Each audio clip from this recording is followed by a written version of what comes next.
Selamat bertemu konco-konco. Jumpa lagi dalam channel saya, Dr. Deso.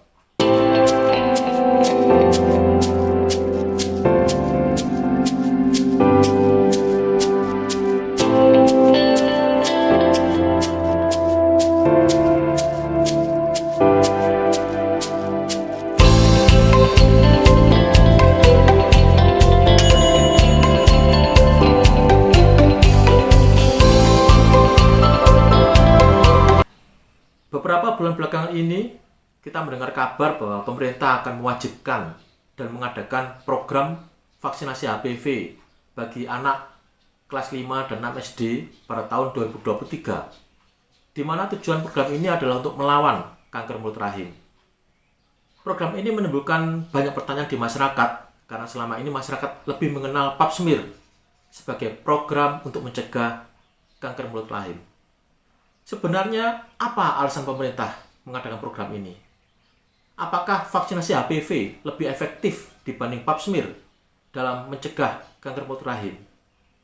Kemudian apakah setelah seseorang mendapatkan vaksinasi HPV, dia tidak perlu lagi Pap smear? Untuk lebih jelasnya, saya persilahkan konco-konco mengikuti channel saya sampai selesai. Oke, stay tune.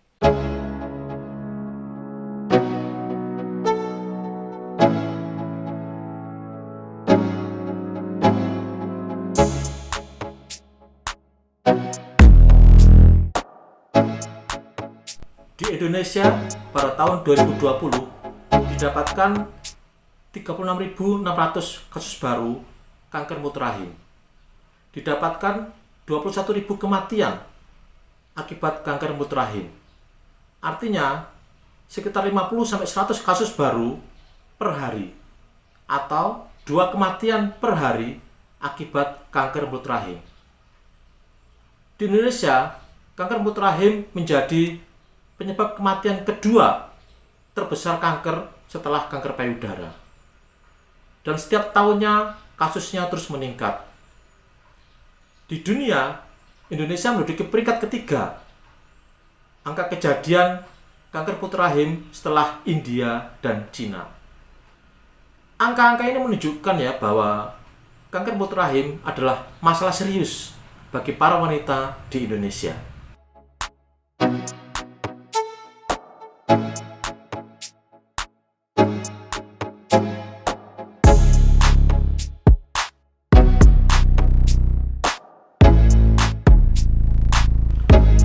Virus Human Papillomavirus atau HPV ditemukan pada sekitar 99,7% kasus kanker mulut rahim. Sehingga virus ini diduga sebagai penyebab utama kanker mulut rahim. Virus HPV menular melalui suatu hubungan seksual, sehingga dia termasuk golongan penyakit menular seksual. Dan virus ini memiliki banyak jenis, namun yang paling berbahaya adalah tipe 16 dan 18. Dari infeksi virus HPV atau dari mulai masuknya virus HPV ke tubuh seorang wanita, maka perlu perjalanan sekitar 10 tahun untuk dia menjadi suatu kanker mulut rahim. Virus ini akan menyebabkan kerusakan pada lapisan di mulut rahim, dan kerusakan ini jika dibiarkan akan berlanjut menjadi suatu kanker. Hal yang ironis mengenai kanker mulut rahim adalah bahwa kanker ini sebenarnya penyebabnya sudah jelas ya. Kemudian perjalanan penyakitnya juga sudah jelas. Kemudian cara mencegah dan mendeteksi dini dari penyakit ini juga sudah diketahui. Cara pengobatan juga sudah diketahui. Namun ternyata angka kejadian dan angka kematiannya terus meningkat setiap tahun. Ini adalah gambaran skematik dari organ reproduksi wanita ya. Jadi ini adalah organ reproduksi wanita. Kalau kita sendirikan seperti ini. Ini adalah vagina. Ini adalah rahim. Rahim terdiri atas 3 bagian. Yang ini adalah serviks atau mulut rahim. Ini adalah badan rahim. Dan ini adalah bagian teratas, yaitu fundus. Ini adalah saluran telur. Dan ini adalah hidung telur. Kanker mulut rahim terletak di mulut rahim. di mana kanker ini mudah berdarah, sehingga wanita yang terkena kanker perut rahim biasanya keluhan adalah perdarahan banyak dari vagina dan kondisinya anemia. Dan kemudian di sekitar mulut rahim ini terdapat saluran kencing atau ureter yang berhubungan antara ginjal dengan kandung kencing. Sehingga jika kanker ini membesar, dia bisa menyumbat saluran kencingnya di sini.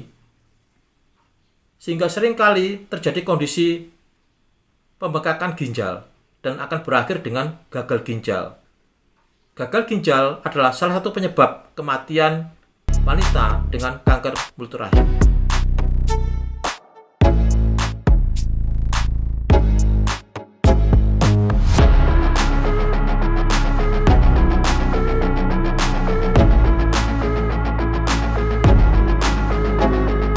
Ada beberapa cara untuk mencegah kanker mulut rahim. Di Indonesia, kita biasanya memakai dua cara. Yang pertama adalah vaksinasi HPV atau pencegahan primer. Ini diberikan pada wanita yang belum pernah terinfeksi virus HPV atau wanita yang belum pernah berhubungan seks.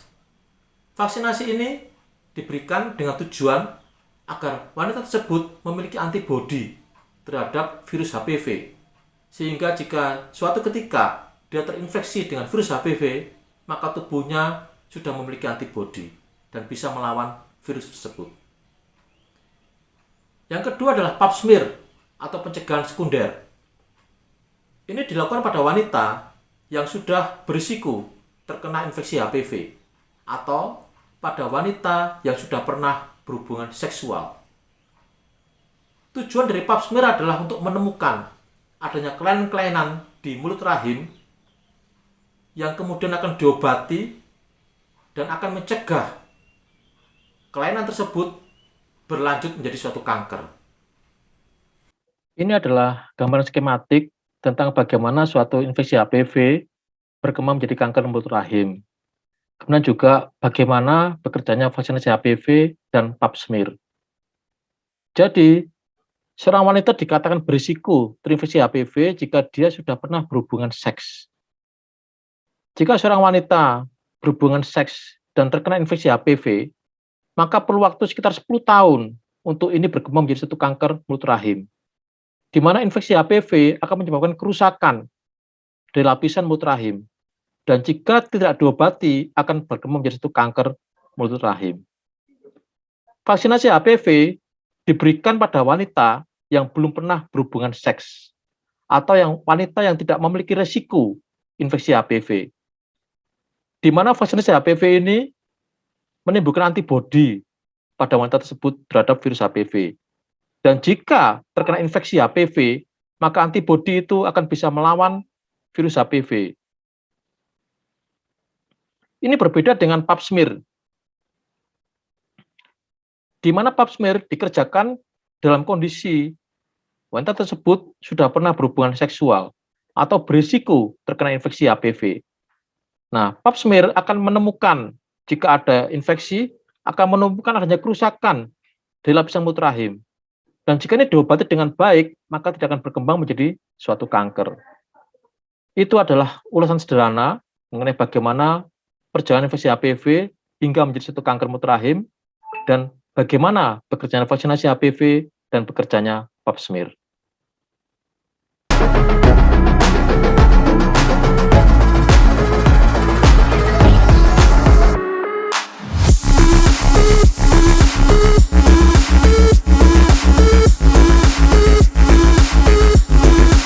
Pemberian vaksinasi HPV tidak bisa memberikan perlindungan 100% bagi wanita tersebut ke depannya untuk terkena kanker mulut rahim. Karena vaksinasi ini hanya melindungi terhadap HPV tipe 16, 18, 11, dan 6. Sehingga jika wanita tersebut terkena infeksi HPV dengan tipe yang lain, maka ada risiko terkena kanker mulut rahim, meskipun risikonya lebih kecil. Jadi, pap smear tetap dibutuhkan pada wanita yang sudah pernah mendapatkan vaksinasi HPV. terutama jika dia sudah mulai berhubungan seks.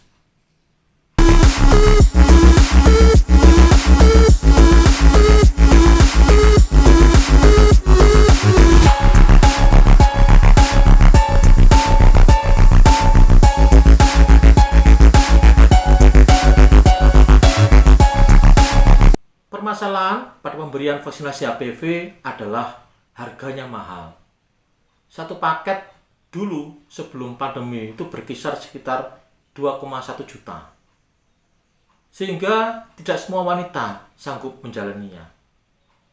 Jadi, pemberian vaksinasi HPV pada anak kelas 5 dan 6 SD sebagai program yang direncanakan oleh pemerintah adalah bertujuan agar wanita Indonesia memiliki perlindungan ganda terhadap kanker mulut rahim, baik melalui vaksinasi HPV ataupun melalui pap smear. Dan pada gilirannya akan menurunkan angka kejadian dan kematian akibat kanker mulut rahim. Demikian ulasan sederhana yang bisa saya berikan. Jika konco-konco menyukainya, saya persilakan untuk like, subscribe, dan share.